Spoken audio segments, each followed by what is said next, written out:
So, bago ko pala install itong Saturn spokes, pakita ko na rin sa inyo. 27, pang 27.5. So, 270mm lang binigay sa akin.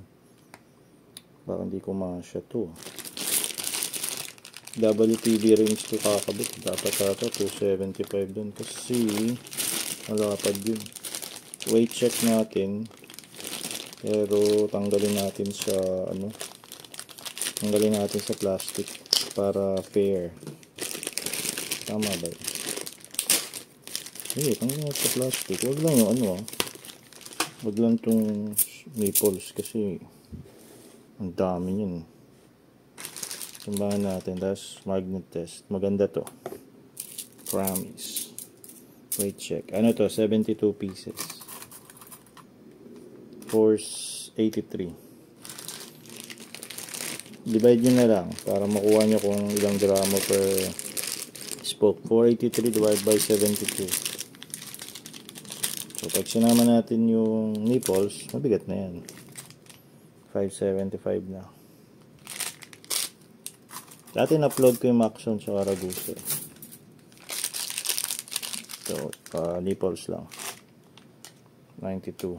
Stainless din. Ito, Neo magnet to. Malakas na magnet. Neodymium. O, diba? Dito.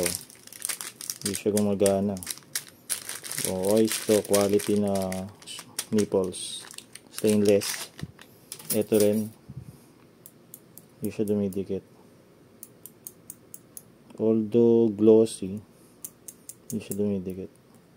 Baka dahil sa pintura, hindi. Quality. Mura pa. Magkano lang yung Saturn. Kasi, hindi pa siya masyadong sikat. Usually, yung Richman tsaka Pilar yung mga medyo mahal na.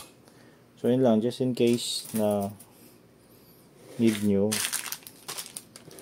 or ito yung type yung bilhin. Yan na siya. Tingnan natin. Uy, 7 grams. Mabigat ang isa. 7 grams. Dalawa, 14. 13. Medyo may kabigatan. Kung gusto niyo ng magaang Pilar, mabigat lang sa bulsa. Bye.